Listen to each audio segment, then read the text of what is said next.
Hello! If you are here, it's probably because you want to be a content creator or an influencer and you keep hearing all these things that you need to buy or want to buy and you just have no idea where to start, how to start, what to buy, what to have, what to do, all the things. I'm here today to tell you the things that I use every day to be a content creator and everything that you need, because there are some things that are definitely a want but are not necessarily a need, especially in the beginning. Now you might be wondering, why should I be listening to you, Chelsea? And you know what? It's okay to think that. And you don't have to listen to me. You don't have to think that I say is true. You don't have to believe anything that I say. But I am here today to help you and give you the tips and tricks that I wish that I had when I first started 2.5, almost 3 years ago. Working in social media can be a bit intimidating, especially when you're first starting out, with all the people and all the things that you hear and all the tips and tricks. And it might feel a little bit scary jumping into this. I just want to show you guys all the things that I have used and have been using, the things that I believe you need, especially when you're first starting out, the things that helped me when I first started out. And toward the end, I'm going to tell you exactly what you need to actually get started, and then things that later down the line, when you have a bit of a bigger budget, you can spend more money and get some bigger and better things. So getting into everything that I use to be a content creator and influencer, for starters, I have my little computer here. So this is the Apple 2022 M2 chip, I believe. This computer I use for pretty much editing, researching, keeping my life so freaking organized that my little ADHD brain up here can be calm throughout my workday. Also, it's good to travel with, and it's a lot nicer to edit on rather than a very, very small screen, which we will get into in a little bit. Now, the next thing that I use, and is my 1000% child and baby, is my iPad. Now, my iPad is literally massive. I have been through so many iPads you would never be able to guess, but now I feel like I am a iPad queen, if you will. There are so many options to buying used tech and gear from a place like Back Market, which is where I get all my stuff. But basically, I do my editing on my iPad. This is the 100% best place, in my opinion, to edit. I edit everything on CapCut, and the screen is so massive that it's perfect. I used to edit everything on my phone and just look at the size comparison. Like, this is so much better to edit on. It's better ergonomically. Like, there's just more to see. There's more to do. I just feel a lot more creative when it comes to my iPad. All of my videos from my phone I put onto my iPad, just so like my iPad is basically my content bank. And something that they don't tell you, which is something that I wish I knew from the beginning, your storage on your iPad and your iPhone, honestly, but mainly your iPad. Honestly, both. Your storage on your phone and your iPad is so important. You want to have a big storage space, so that way when you're filming or editing, you're not just constantly running out of space and needing to use like an SSD drive. For example, if you can see here, like all of my albums are in one place, and it's just like easier for me when I'm editing partnership deals or my own TikToks, or like certain products I'm editing, certain spaces that I'm filming and editing. The more you start doing content, the more you're gonna wish you had a place that you organize all of your content, because I still to this day have so much footage on my phone that would probably take me hours and hours, days and days to go through, put it on an SSD drive, put it in Dropbox, organize it in a way that like I would want it. And maybe one day I'll get there. I just bought this iPad just a few months ago, and I got a 2 terabyte storage capacity. And when I tell you, my life has been so much better, I'm not lying. Especially the app that I use CapCut to edit, and it's a big, it takes up a lot of storage. Like right now, I just cleared it, so it's only at 7 gigabytes, but like on my phone, it would be at like 120 gigabytes. I only have like 512 gigabytes of storage on my phone, so it was just a lot. The iPad I bought before this, I had 512 gigabytes, and I blew it up just within like a few months of using it, just because I like to keep everything on my iPad so it's easily accessible for me to edit whenever I want, whatever. But right now I'm at 318 gigabytes, and majority of that storage is my photos, which is photos and videos, and it's 281 gigabytes. So yeah, you need one of these. If you get an iPad, you definitely need one of these. That's just kind of like not a known thing if you don't know, but definitely get an Apple Pencil if you have an iPad. I use my phone for literally everything, especially when it comes to TikTok and Instagram, just because your phone is uniform to those social media channels. I mainly only use my camera, which is what I'm using now for YouTube, just because I personally feel like there's not really a reason to use anything but an iPhone for Instagram and TikTok. Filming on your phone is just uniform to the app. So I feel like personally, I feel like it favors your content when you're filming on your phone and then uploading it onto the social channels. So I literally just pull up my little camera app here and I just film right on my phone. And that's what I've been using since the day that I started filming. A phone is really all you need, and a phone is really all I use. A lot of people ask me if I do use a camera, and honestly, lighting has a big thing to do with it. Like if you can see behind me, this is just the sun shining in through both of my windows. I have one here and then I have one here, and the lighting really will make or break a video, especially when it comes to iPhone content, just because if you have pretty bad lighting in your room, then the quality on your phone is just not really that great. So lighting also does have a huge part in filming on your phone. I use this tripod here. This is the tripod I've been using for months and months and months. Honestly, probably for about a year and a half now. I have been through a ton of tripods and this one has been my baby. I love, it comes with this little guy right here. So if you're taking photos, this just Bluetooth connects to your phone, and then you can just click a photo if you're far away from your phone or need someone to take a photo of you. I actually have two of these just because they kind of get a little wobbly after a while, but I haven't found a better tripod than this, and I believe it was like $20. I actually even recommended it to my dad because he plays pool, so I think he'll like that. Dad, if you're watching, hi. I don't even think he knows that I'm on YouTube. Anyway, now moving on to cameras. Like I said before, you don't necessarily need a camera, especially starting out, but I actually have two cameras. So I have the camera that I'm filming on now, which is the Sony ZV-E10, and then I also have a little digital camera for like taking photos with flash. This is the Sony RX100. I honestly, I'm not gonna lie, I haven't even used it to take photos yet, but I heard really good things about it. Did want a smaller camera for vlogging if I was ever out in public, or just didn't want to have this big bulky camera with a massive mic on it when I'm out in public. But I also do like horizontal filming on my iPhone, which also works. So you can kind of get creative with it, but I use this camera mainly for my filming YouTubes, and I really, really love it. And then I don't have the lens that it came with, but I do have a wide angle lens on it. And then I also have a Rode mic on top of it, which I did just get. So if you like the quality, that's why it's better than my past video quality. Something that I think is pretty unique. Do we remember these headphones from like, I don't know, maybe like the early 2000s, or like whenever iPhones just came out, like these were the headphones that everyone got, you know what I'm saying?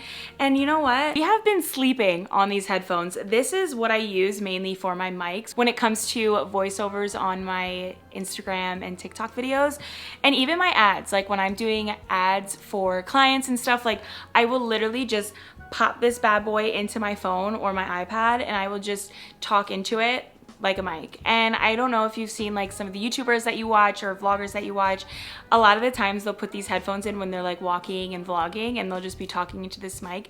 This mic is unmatched, and these are only $19. Honestly, I've bought Rode mics, I bought the wireless mics, I bought like big microphones for when I'm doing like these voiceovers, and a lot of times it would give me like that and I hated it, but this never really did that. These were cheap, they're efficient, and they really got the job done. So these are definitely a random little must-have. So when it comes to storage, I mentioned before that you should probably have a really big gigabyte capacity on your phone or your iPad. And if you don't, or if you don't have a lot of storage, or if you don't really have the money to afford to purchase a new phone or a new iPad, totally understand that. This little guy, I love it. I just like love how super tiny it is. I am obsessing over this to my boyfriend, like literally every day I pull it out. I'm just like, ooh. This is an SSD drive. It's the SanDisk drive. This is a 2 terabyte drive. So this I use to put like all of my really old footage on, or footage that I know I'm not gonna touch again, or like my YouTube videos that I'm gonna post and I don't really need access to them. I put them all on here. This is just perfect to upload things onto and forget about them, or in the future if you need them, they're here. One thing that I also did is a lot of my photos and videos on my phone that are from like years and years and years ago, that I have like a connection to them, that I could never delete old photos and videos that bring back nice memories. But I have put a lot of them on here, so that way if I do ever want to like look back in like 2018 and see what I was doing or refer back to something, this is amazing for that. I just put it on there. Now I have so much more storage on my phone, and this is just like a USB-C port, so I can just plug it right into my computer, or I can even plug it into my iPad if I want. I don't think it works for your iPhone. It's just for like iPad and your computer, desktop, anything like that. It might have been $200. I'm not really sure. I'll leave the price here. It is a little bit pricey, but it saves all of your storage. It's like less of a headache, and it's a big capacity. They are cheaper, like the smaller in size you get. But having a space to store all of your things and not really have to worry about it or pay for it more than once is nice, because there are places like Google Drive, Dropbox. Like if you store a lot of stuff on there, even iCloud, you will have to pay a monthly payment on that, like whatever, $10, $20 the more you need. So this is nice. You just get so much storage, and then you can put everything on here and kind of forget. And if you need more, you just buy more. So now lighting, there are a lot of people say that you should get like this big, bad, nice lighting, and that's okay.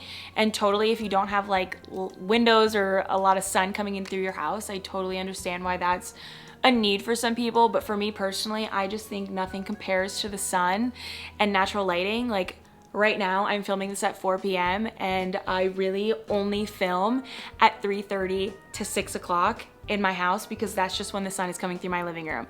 I know it sounds crazy, but the things we do for good lighting, you know? My next bucket list home is going to have so much lighting through every single window at every single time of the day. I love good lighting, and the lighting is not good during the fall and winter seasons, but I did get a light. It comes through this window right here, so that way it kind of mimics the sun. And then that window, we're still learning how to kind of make that one look bright in the fall and winter months.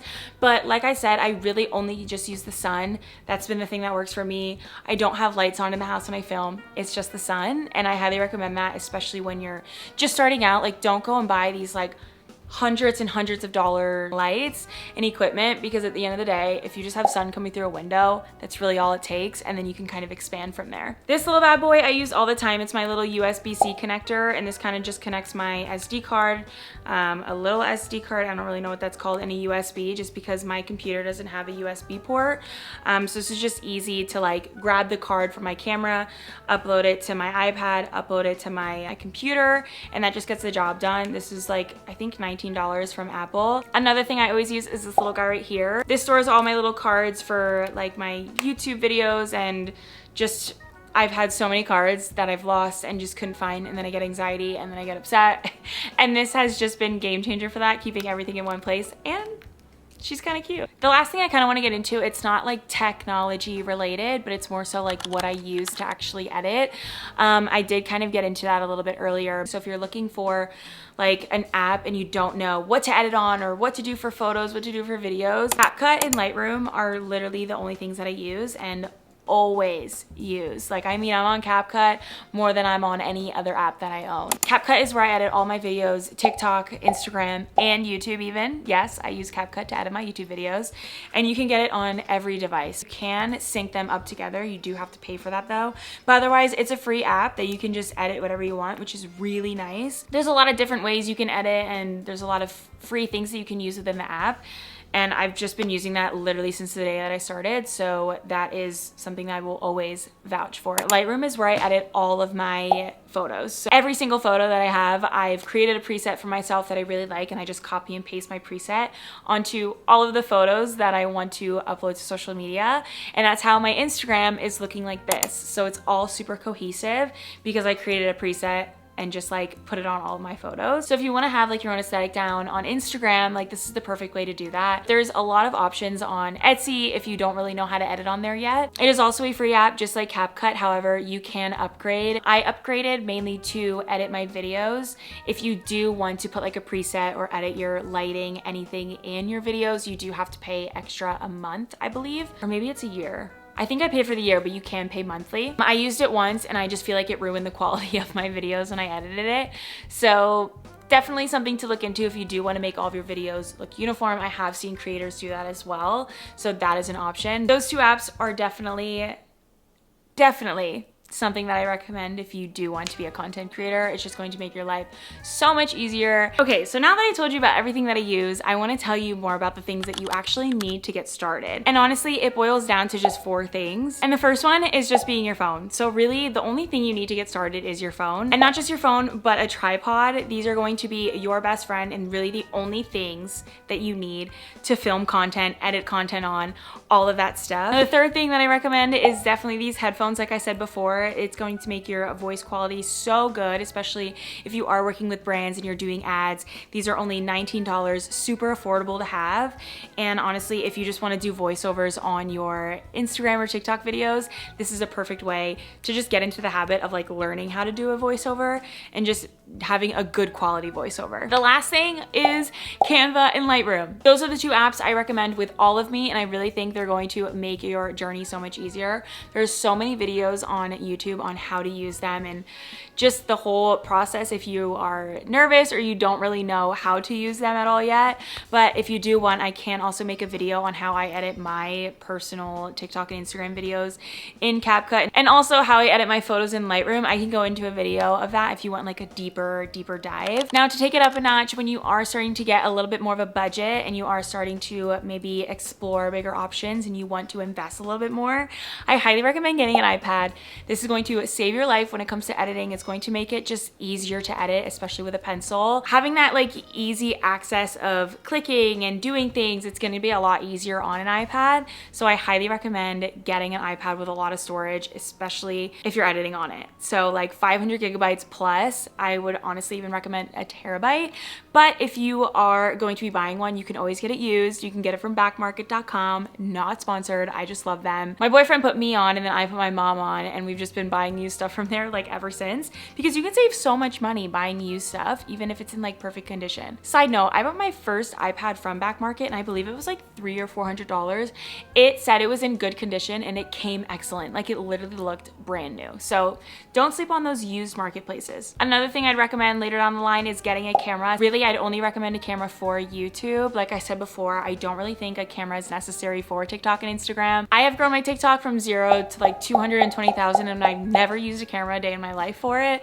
So I personally don't think it's really a need, but for YouTube, I think the quality really makes a difference in your videos and it just keeps people watching longer. If I'm wrong, let me know. But if I'm right, then it's worth investing in later down the line. And then the last thing is lighting. If you do not have good like lighting in your house, like sun, or you don't really have good lighting naturally, then I definitely recommend investing in lights later down the line. I will leave the lights that I got from Amazon down below. I have bought pretty cheap lighting in the past, and don't even waste your money on like a $100 to $300 light. Like it really doesn't make that big of a difference.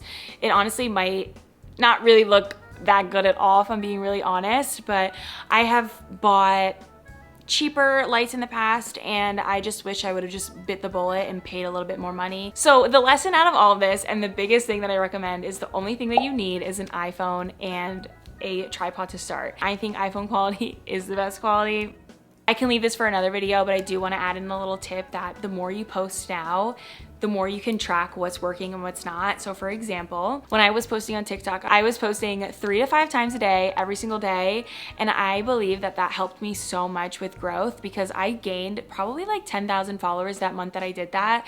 And it's because the videos that I would post in a day, between 3 to 5, one of them was bound to do better than the others, and then I would just repeat the ones that would do well. So when you're first starting, try to film as much content as possible, post it as much as possible, see what's working, keep doing that, and eventually you are going to be able to skyrocket as a content creator. That's really all I have to say today, and I really hope this was helpful for you. I really hope that you learned something, and if you didn't, now you know everything that I use every day as a content creator. I will have another video posted sometime soon after this, but a little bit more about my journey and how I got started in social media, but that is a whole nother video for a whole nother day, because there's quite a bit of a background on how I got into social media. There's a lot that led up to it and a lot that led to where I am today. So if you guys want to see that video, let me know. Thank you so much for being here. I really appreciate you even spending the time of watching this video of me tell you what I have and what I think you should have starting out as a creator. But let me know if you have any questions on whatever, or if you want to see certain videos, let me know down below and I'll be sure to respond to you and make some videos that you guys want me to make, because that's why I'm here, to just hang out with you more, you know? So thank you again for being here, and I'll see you in the next one.